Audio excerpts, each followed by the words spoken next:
Bueno, buenos días a todos. Es un gusto estar acá con ustedes y quiero agradecer básicamente y especialmente, digamos, al diario Agroempresario, que nuevamente me convoca a la Cámara de Fields, me convoca a mí en persona. Son muchos años de recorrido juntos. El origen del diario se remonta a las actividades del grupo cuando la agroindustria feedlotera estaba en sus comienzos, así que hoy calculábamos deben ser más de 20 años que hacemos cosas o compartimos cosas en común con todo este grupo tan dinámico, digamos. Para los que no me conocen, mi nombre es Juan Eiras, soy ingeniero en producción agropecuaria. Hace 30 y pico de años que me recibí, me dediqué siempre a la nutrición. Y dedicado a la nutrición allá por el año 92, empecé con lo que es el engorde a corral en el sur de la provincia de Corrientes, algo que no estaba en la Argentina para nada difundido, y una serie de situaciones, básicamente la convertibilidad de un peso a un dólar en aquel momento, nos permitió empezar a pensar en agregar valor a lo que hasta ahí era impensado en la Argentina, porque la cosecha se derivaba básicamente a la exportación y a algunas moliendas secas ligadas a la polenta y algunas cosas así. A partir de ahí, bueno, hace 27 años que estoy viniendo de la cría, estoy dentro de la industria feedlotera y básicamente tuvimos distintos procesos. La década del 90 fue fundacional, luego un estancamiento durante la crisis 2001-2002, hasta que en el 2003 empezó una nueva Argentina ligada a la innovación genética y a la salida de la convertibilidad, lo cual le dio al sector agrícola una competitividad única. Ustedes, no les voy a explicar yo lo que fueron los 5 o 6 años de precios internacionales a partir de ahí, y bueno, de la mano de la soja y los materiales vegetales resistentes, fue una verdadera revolución agrícola. Para que ustedes tengan idea, elegí esta foto porque se ve la sierra atrás, porque se imaginan que en la década del 90 o la del 80 era impensado estar plantando ese maíz a esa densidad en un lugar cercano a esa serranía. Me pareció que graficaba lo que fue este tipo de revolución. Imaginen que en el proceso de los últimos 15 años la agricultura se llevó las 15 millones de hectáreas ganaderas de mejor calidad y mejor productividad que tenía la Argentina.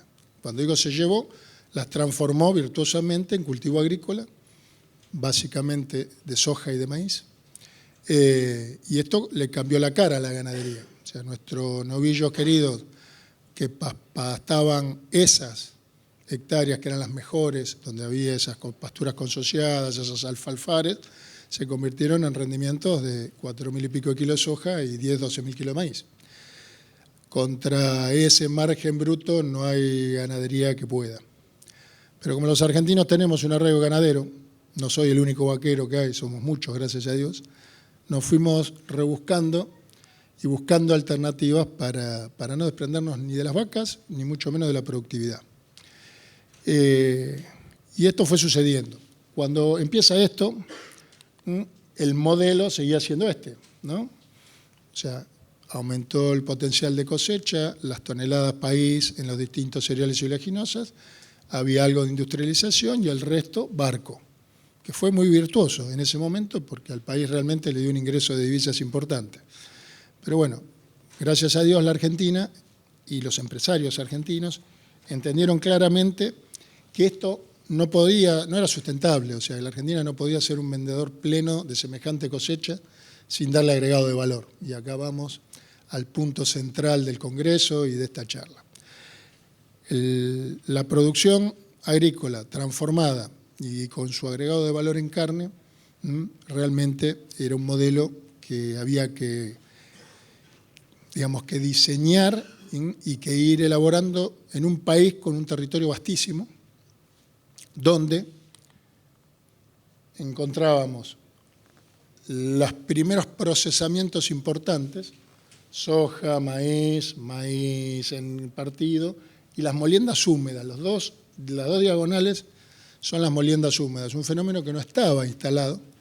Primero apareció básicamente de la mano de la molienda de las fábricas que le extraen la fructuosa, el endulzante para la Coca-Cola y para ese tipo de bebidas gaseosas, y otra serie de productos, hay de productos de medicina, de cosmética, pero básicamente para eso. Bueno, nos encontramos con un bagazo llamado gluten feed. Entonces el gluten feed empezó a tener presencia.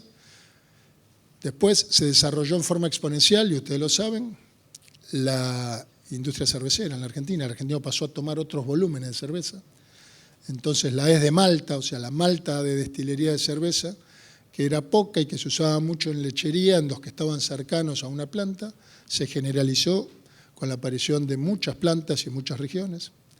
A esto le podemos sumar las primeras burlandas de sorgo, productoras de caramelos y de productos medicinales empezaron a elaborar. Las moliendas secas ya no eran algunas polenteras, sino que se convirtieron en industrias importantes y Argentina empezó a exportar con volumen productos derivados del maíz que tenían un agregado de valor y que tenían un mercado de exportación importante.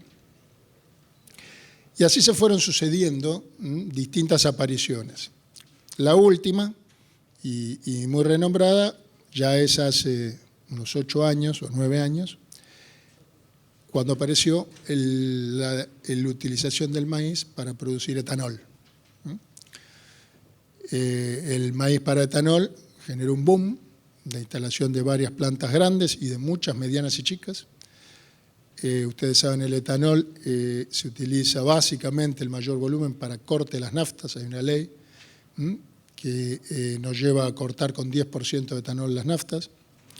Esto generó un negocio virtuoso porque de la producción de etanol se generan un gas carbónico que se utiliza en distintos rubros, pero básicamente lo que nos devuelve en la otra punta, una vez que se extrajo el etanol y quedó el gas de la fermentación, es la burlanda de maíz, que es un producto que por su propio proceso mejora el producto original. O sea, hoy tenemos la burlanda, nos da más energía y 3 veces más proteína que el maíz en grano original. Esto fue un descubrimiento que venía de años anteriores, pero básicamente completó una ecuación que hizo que en distintos lugares del país empezara a haber abundancia real de sus productos. Esto lo podemos complementar con un listado enorme. Hay las procesadoras de papa para papa frita, digamos, las marcas conocidas que uno ve en distintas regiones. Hay residuos de papa que son utilizables. O sea, el rumiante tiene la capacidad, no igual que el cerdo, pero sí de en determinados procesos y formas transformar sus productos en carne de calidad. ¿Qué es lo que vino en esta industria nuestra a partir de ahí? Bueno, que cambiaron las dietas. Cuando yo empecé en la década del 90 y me dedicaba también a diseñar e instalar engordes y feedlot, lo que hacíamos era dietas secas, hacíamos un alimento balanceado convencional, a base de maíz, a base de sorgo, el pellet de girasol, todavía no había harina de soja, y así se fueron viendo. Bueno, perdón, me olvidé de un ingrediente importante, que es todo lo que son las harinas de soja y que generan el aceite que va a generar el biodiesel. Lo que pasa es que en ganadería las harinas de soja no tienen un volumen importante porque tienen un alto valor y la ganadería puede ir a fuentes proteicas algo más baratas. No es el caso del cerdo y no es el caso de la avicultura, pero en ganadería se puede recurrir a otras. A partir de ahí cambió la industria. Esto que estamos viendo, yo le voy a mostrar en 2 o 3 diapositivas, es una fábrica de alimento balanceado. O sea, es un sistema que a través de un mixer, una pala cargadora y un galpón de celdas son cancha de paleta para que ustedes se grafiquen, encontramos la posibilidad de formular el alimento arriba del propio carro, del propio mixer que iba a dar de comer. Se acabaron las norias altas, se acabaron los megacilos de chapa, se acabaron un sinfín de situaciones que nos permitían hasta ese momento hacer el acopio y el procesamiento para el alimento balanceado convencional, como les mencionaba, que básicamente nos asistió durante la década del 90. El otro gran aliado en esta cadena de procesamiento de agregado de valor, sin duda que fue la aparición del silo-bolsa, ¿no? O sea, el silo-bolsa le permitió al productor el acopio in situ, en el campo y en los engordes, de prácticamente, diría, todas las materias primas, fundamentalmente los granos, con lo cual se independizó también del modelo acopiador que encarecía los costos y complicaba la operatoria. En definitiva, transcurrimos esa década del 90 con una situación muy tradicional para salir a esta revolución que permitió, y ustedes, algunos de los que siguen los precios de los granos y los subproductos, que hoy la Argentina ya no es solo Bahía Blanca, Rosario, y los que fijan los valores, decimos, las pizarras de puerto. Hoy tenemos puertos secos, al menos 20 en la Argentina. ¿Y qué son esos puertos secos? Son puertos mediterráneos donde no arriban barcos, pero hay grandes procesadoras de granos y de oleaginosas. Entonces, cuando uno ve el precio del maíz en Chacabuco, ya no es Rosario, es Chacabuco, porque Chacabuco tiene 2 o 3 industrias procesadoras importantes. Cuando uno ve el precio del maíz en Río Cuarto, está hablando en Río Cuarto y en los aledaños de las 3 o 4 plantas de bioetanol más importantes que hay en la Argentina. Así los polos avícolas han determinado, y así muchas regiones donde la densidad feedlotera es importante. Entonces, el paradigma del primer agregado de valor fue, señores, podemos transformar parte de ese grano que solamente lo echábamos a la bodega del puerto y transformarlo en carne. ¿Una parte? Sí, una parte. Pero ustedes tengan en cuenta datos oficiales y calculados y conciliados con el sector privado del año pasado. El sector vacuno de carne, dejando de lado los vacunos de leche, consume alrededor de 6,5 millones de toneladas de maíz y sus procesados. O sea, no estamos hablando de una porción menor, estamos hablando de un consumo importantísimo. Relacionado al mismo año, la industria avícola consumió alrededor de 4 millones, 3.800.000 toneladas. Entonces, la transformación primaria del grano sucedió en este escenario y bajo estas condiciones. Esto generó un aumento de productividad y que el desplazamiento de la agricultura, como bien dijimos, de las principales hectáreas, no condicionara las existencias o la productividad total, porque lo que se producía más extensivamente pasó a producirse más intensivamente. Y así podemos mostrar distintos procesos, como les decía, ese es un mixer estacionario, ese es un feedlot donde el mixer no está sobre ruedas, sino que después va por una cinta a un camión repartidor, con lo cual hace más eficiente aún el proceso de armado de las raciones. Y bueno, este paisaje se empezó a multiplicar. Este paisaje no significa otra cosa que ustedes fíjense la agricultura circundante y dónde está la hacienda. Ese productor era un productor ganadero convencional. No lo nombramos por respeto a él, pero era un productor importante en ganadería, que hoy es un agricultor que hace agregado de valor en su hacienda. Este fenómeno nos lleva después a 2 destinos, pero siempre con la segunda fase, que es la industrialización y la faena de esos animales, ¿no? Que es el segundo paso virtuoso en el agregado de valor de la cadena. Entonces, este productor que, digamos, desarrolla su actividad en distintas regiones, generó 2 mercados. Hoy tenemos engordes a corral, la gran mayoría dedicados al abastecimiento interno, novillitos, vaquillonas y terneros, que es el grueso del gusto o de la costumbre impuesta para el consumo interno. Y tenemos esto que dice UE 481, como cuota top de gama dentro de la exportación. El feedlot puede exportar a todos los destinos, solamente tiene restricción en la cuota de Hilton a Europa. Esto es Unión Europea Feedlot, y después Unión Europea Convencional también participa.